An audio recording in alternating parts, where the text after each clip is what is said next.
Hello, Assalamualaikum. Aku Cik Asri. Kali ini aku nak bercerita tentang perlawanan CIMB Liga Super yang berlangsung semalam. Aku memilih perlawanan antara Pahang menentang Perak sebab itu match yang aku tengok. Okey, kedua-dua pasukan turun dengan misi yang berbeza. Perak mahu mengekalkan kedudukan tempat kedua mereka bagi mendapatkan slot ke AFC tahun hadapan, manakala pasukan Pahang selaku tuan rumah turun dengan misi untuk memperbaiki kedudukan mereka dalam carta Liga Super. Dari segi formation, kedua-dua pasukan juga menggunakan formasi yang berbeza. Bola Saleh untuk pasukan Pahang macam biasalah 4-4-2, mempertaruhkan bakat-bakat muda yang ada dalam pasukan Tok Gajah, antaranya Nik Sharif Hasifi, player muda yang semakin meningkat naik prestasi beliau, dan ada seorang lagi iaitu Azhar Al-Hafiz. Manakala di kamp Perak, Mehmet Durakovic menggunakan formasi 4-2-3-1, pastinya mempertaruhkan penjaring gol terbanyak Liga Super setakat ini iaitu Syarif Fikri, dan di bahagian serangan Gilma De Paula. Untuk aksi separuh masa pertama, kalau kita boleh tengok, Pahang menguasai hampir keseluruhan untuk 45 minit yang pertama. Perlawanan baru sahaja memasuki 7 minit.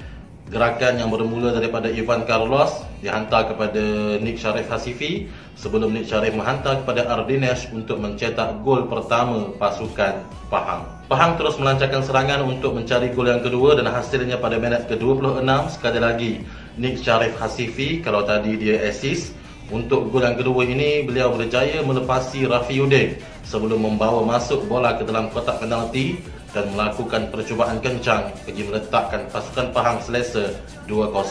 Ketinggalan 2 gol, Perak menggandakan usaha untuk sekurang-kurangnya merapatkan kedudukan.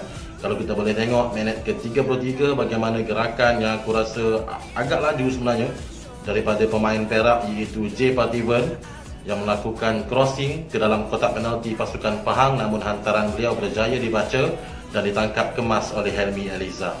Seminit selepas itu, tendangan percuma daripada Syarif Fikri. Dia punya free kick ada dalam 2 kali aku rasa. Dalam perlawanan tu aku tengok ada ala-ala gaya Cristiano Ronaldo dan juga Rashford. Itu kalau dia praktis lebih lagi tu, aku rasa dia boleh jadi free kick specialist untuk pasukan Perak. Tapi untuk percubaan minit ke-34 itu, ketangkasan Helmi Eliza pada separuh masa pertama sekali lagi menafikan Perak untuk merapatkan kedudukan. Dalam kegairahan, pasukan Perak berusaha untuk mencari gol pertama. Minit ke-40, Faisal Halim berjaya melepasi perangkap offside pertahanan Perak sebelum membawa bola ke dalam kotak penalti dan menghantar kepada Ivan Carlos yang tidak dikawal untuk memudahkan Ivan Carlos menolak bola ke dalam gawang pasukan Perak bagi menjadikan kedudukan Pahang semakin selesa 3-0. Mendahului 3 gol menjadikan pasukan Pahang ini mula memperlahankan corak permainan mereka pada aksi separuh masa yang kedua. Mereka lupa yang lawan mereka adalah King of Comeback.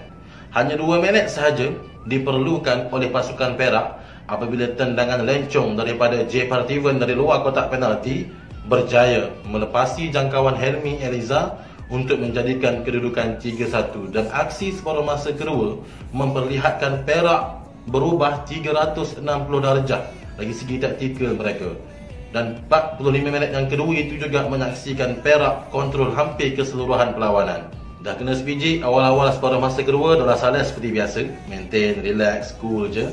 Dia tak ada ubah apa-apa taktikal pun atas padang tu. Sebaliknya, bila masuk je minit ke-60, dia buat satu pertukaran yang aku rasa terlalu awal. Minit ke-60 tu, dia bawa keluar Nik Sharif, dia bawa keluar Dinesh, dia bagi masukkan Dixon yang masih lagi belum fit tu, dia masukkan Gopi, lepas tu player-player muda yang lain untuk kononnya memberi peluang lah player-player muda ni bermain, dan juga memberi peluang kepada player-player utama ni untuk rehat sebelum perlawanan menentang Terengganu, perlawanan terakhir Liga Super untuk pasukan Pahang nanti. Aku pun tak faham kenapa. Adakah dia ingat Pahang tu tengah leading 10-0? Aku tak faham lah kenapa Bola Saleh membuat pertukaran yang bagi aku agak drastik, dan tidak ada sebarang perubahan yang positif pun selepas player-player yang di bangku simpanan tu dia bawa masuk. Dan ternyata taktikal Bola Saleh memakan diri apabila minit ke-83 Syarif Fikri berjaya menewaskan Helmi Eliza untuk merapatkan kedudukan 3-2. 5 minit selepas itu, Syahril Fikri hampir sahaja berjaya untuk menyamakan kedudukan apabila tendangan J. Partheeban ditanduk pula oleh beliau di saat Helmi itu sudah melayangkan badannya ke arah lain dan pintu gol terenganga, namun muncullah tandukan daripada Syahril Fikri itu melewati palang gol untuk menyelamatkan seketika pintu gol pasukan Pahang. 5 minit masa tambahan yang diberikan oleh pengadil dalam aksi separuh masa yang kedua itu betul-betul dimanfaatkan oleh anak-anak buah Mehmet Durakovic. Hasilnya, minit ke-91, tendangan kencang daripada J. Partheeban yang pada awalnya terkena palang gol tetapi tertampan di badan Helmi sebelum bola tu masuk ke gawang gol. 3-3 Perak comeback, dan inilah bola sepak. Bola sepak itu bulat, apa saja boleh berlaku, dan bola sepak kadang-kadang boleh jadi kejam. Perak membuktikan yang mereka benar-benar king of comeback. Kalau kita ingat lagi perlawanan tahun lepas lawan Pahang juga, masa semifinal Piala FA, separuh akhir pertama Pahang menang 3-1. Bila pergi Perak, Perak tu comeback 3-0, agregat 4-3 untuk membolehkan Perak layak ke final Piala FA. Kemudian Piala Malaysia 2018 masa lawan Terengganu, mereka melakukan comeback juga. Untuk perlawanan semalam, kredit aku bagi kepada J. Partheeban untuk pasukan Perak.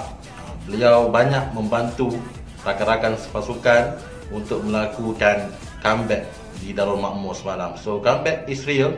Jadi untuk pasukan Pahang pula, apa yang aku tengok, pattern Dollah Saleh ini sentiasa sama.